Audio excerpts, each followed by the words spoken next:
On today's installment of Big Al's Garage, Big Al's top 10 tools for working on old cars.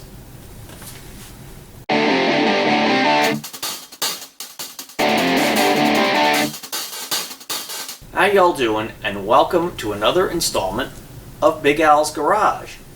Hey, I am counting down my top 10 tools for working on classic cars. These tools are not your run-of-the-mill everyday tools like ratchets and impacts and what have you. These are more specifically for working on classic cars and performing diagnosis and troubleshooting. Number 10, compression tester. This, as its name implies, will tell you if your cylinder has compression or not.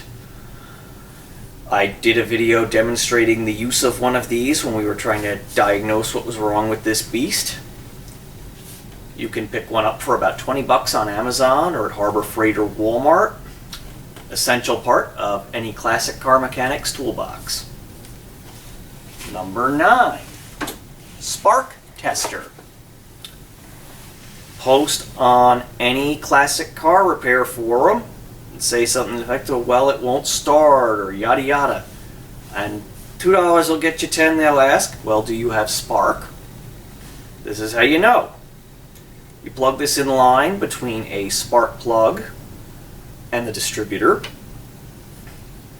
And as you crank the motor, every time that cylinder fires, the light bulb in here lights up. If it does, you know you have spark, and you can move on to another possible issue. About $4.50 at Harbor Freight.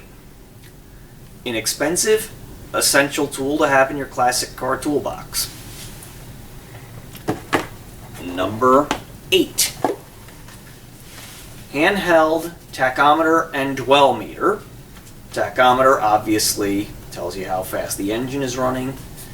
The dwell meter tells you degrees dwell, what your dwell time is, and that aids in setting your distributor points. If you have not upgraded to electronic ignition, every motor has an ideal dwell range, and this, along with a feeler gauge, will help you set your points.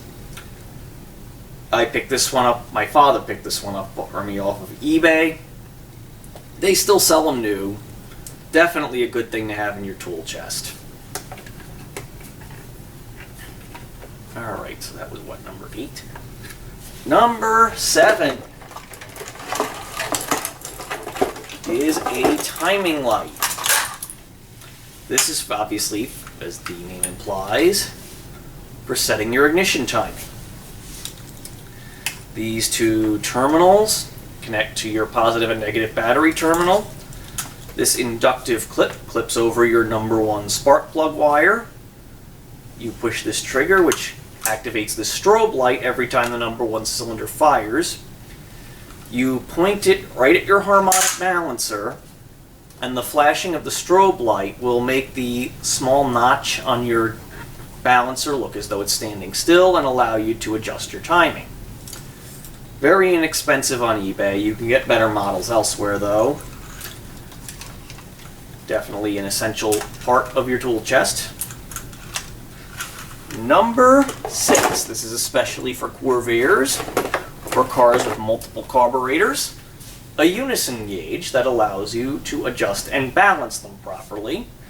And I will do an upcoming video after I rebuild the carb on this thing, demonstrating the use of this device.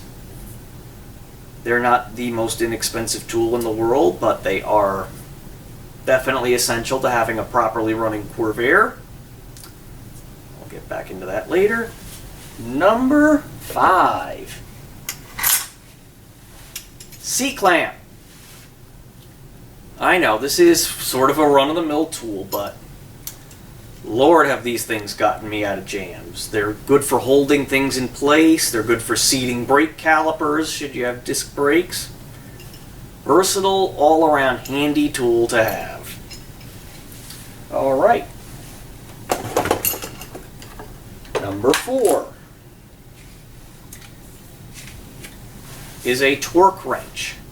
Especially on these older cars, you do not want to over torque things. the risk of stripping out threads is much higher. And believe me, having to tap holes and install unit helicoils sucks. Torque it properly, look up the specs, do it right. And never, ever, ever use an impact for putting back together. Ever. Just don't do it. Don't do it. Seriously. Number 3, and this is actually a trio of different tools, but they all go together. These are drum brake tools. Cars like this bad boy have drum brakes on all 4 wheels, and even some modern cars still have drum brakes. And having the right tools to work on them, I'm not going to say it makes it easier, but let's just say makes it slightly less difficult. Drum brakes are not fun. They're very inexpensive, again, at Harbor Freight. Definitely worth having. Number 2, another indispensable tool for running down those annoying electrical glitches is a voltmeter. Well, multimeter. Pick these up for a couple of bucks again at, guess where? Harbor Freight. Absolutely indispensable for getting your car running properly again. Definitely good to have. And last but not least, number 1. I just used this in my last video. A boroscope. This plugs into my computer's USB. And this is a very small camera that allows me to go inside and inspect parts of the motor without a lot of disassembly. I got this for about 11 bucks off eBay from a Chinese seller. It allowed me to confirm the problem without tearing the whole motor apart. So definitely the best 10 bucks I ever spent. And I could go on about all the tools you should have, but these are definitely 10 essentials for working on an old car. They're not that expensive, but of course, obviously, you can get better quality ones for more money. Hope you found this video helpful, and I will see you next time, and there goes my darn water heater. I'm not editing that out.